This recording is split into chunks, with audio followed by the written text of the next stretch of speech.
사사기 12장 영적 성장의 장애물을 제거하라. 오늘 본문 4명의 사사의 모습을 보인다. 이스라엘 12지파 사이에 일어나는 내부적인 갈등. 길르앗, 에브라임 지파의 전쟁. 입다를 뒤이어서 3명의 사사가 나오는데 그들의 삶의 내용이 없다. 지극히 세상적인 모습들을 보여준다. 우리가 하나님 앞에 살아가는 인생인데 귀하게 쓰임받는 인생도 있고 그저 그렇게 살아가는 인생도 있음을 느끼게 된다. 영적 성장에 있어서 제거하고 넘어서야 하는 것이 무엇인가? 1. 교만의 장애물을 제거하라. 잠언 말씀에 교만하면 망하고 거만하면 넘어진다. 인류 최초의 죄악이라고 할 수 있는 선악과 사건, 하나님 같이 되려는 교만으로 시작. 전쟁이 끝나고 집으로 돌아온 입다에게 에브라임 지파 사람들이 찾아와 따지기 시작함. 너희 집을 불사를 거라 하며 험한 말을 한다. 도와달라고 할 때는 아무 말도 안 하다가 이제 와서 무슨 소리인지. 에브라임 지파는 왜 이런 모습을 가지고 있는가? 기드온에게도 입다에게도 같은 모습들.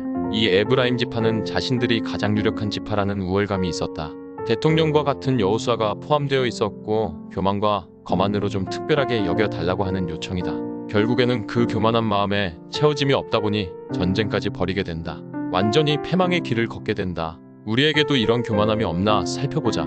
우리 안에 인정받고 용납받고 싶은 마음 다 내려놓고 묵묵하게 내게 주어진 사명 감당하는 것이다. 정말 인정받을 만한 사람은 사람들이 다 알아주고 하나님이 알아주시는 인생을 살게 된다. 우리를 쉽게 넘어지게 하려는 교만의 유혹에서 승리하고 교만의 장애물을 제거하고 영적으로 더 성장하고 승리하자. 2. 혈기의 장애물을 제거하라. 세상의 수많은 다툼의 원인 가운데 하나가 혈기이다. 즉각적으로 반응하고 싶지만 잠깐만 참고 기다리면 어느 정도 사라지기 마련이다. 오늘 본문의 에브라임이나 입다나 둘은 혈기를 제거하지 못하고 싸움이 붙었다. 기드온 같은 경우는 조심스럽게 말을 해서 그 부딪힘을 피했다. 그러나 입다는 강성으로 나간다. 입다는 하나님께서 서원기도 해서 하나님께 딸을 드린 상황이다. 무너지고 힘든 마음을 헤아려 주지는 못하고 오히려 와서 따지는 상황. 4절 말도 안 되는 출신 성분으로 시비를 걸다. 네 주제를 알라하며 밑바닥까지 건드린다. 사실 에브라임 지파가 정말 전쟁하러 올라온 것은 아닌 것 같다. 인정해 달라는 것이 없는데 갑자기 두 지파가 혈기를 제거하지 못하니까 전쟁이 일어나게 되고 엄청난 비극을 맞이하게 된다. 우리 안에도 혈기가 있지만 어떻게 제거할 수 있을까? 조금만 기다려보면 상황이 보인다. 사랑하고 배려하고 섬기며 살기에도 부족한 시간에 하나님의 영광을 위해 연합하기에도 부족한 시간에 다른 사람과 갈등과 혈기의 문제로 쓰는 것은 너무 아깝다. 이 두 지파의 싸움을 생각하며 혈기대로 반응하다 망할 수도 죽을 수도 있음을 기억하자.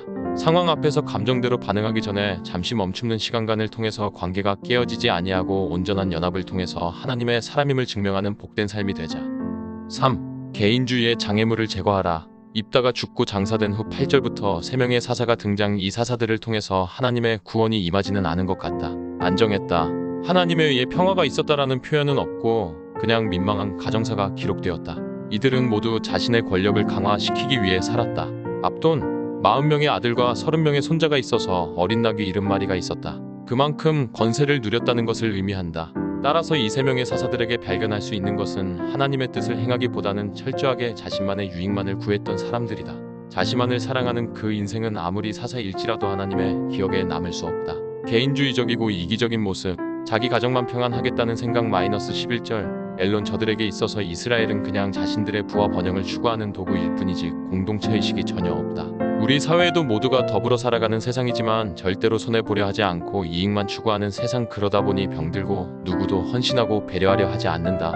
이런 갈등과 분열이 생긴 이유, 다른 사람 돌보려 하지 않고 나만 잘 되면 된다는 생각. 자녀와 자녀 손들이 이렇게 많았다는 것, 정치적 야합이 있었다는 것. 딸들을 내보내서 결혼시키고 외부에서 사람들을 들여온 것은 우상숭배의 기초를 마련해 두었다고 볼 수 있는 것이다. 나라가 점점 망해가는 길로 들어섰다는 것을 오늘 사사들의 모습을 통해 볼 수 있다. 한 사람이 참 중요하다. 어떤 신앙관을 지니고 있는지에 따라서 그 다음이 달라진다. 입다는 혈기가 있긴 했지만 하나밖에 없는 딸을 하나님께 드리며 헌신하는 삶을 살았다. 그러나 뒤에 3명의 사사들은 자녀와 자녀손도 수십 명인데 하나님의 뜻과 전혀 상관없이 자기 자신과 자기 자손들만 잘 먹고 잘 사는 것에 집중하며 살았던 사람들이다. 한 사람이 하나님 앞에 어떻게 서 있느냐에 따라서 그 결과가 달라진다.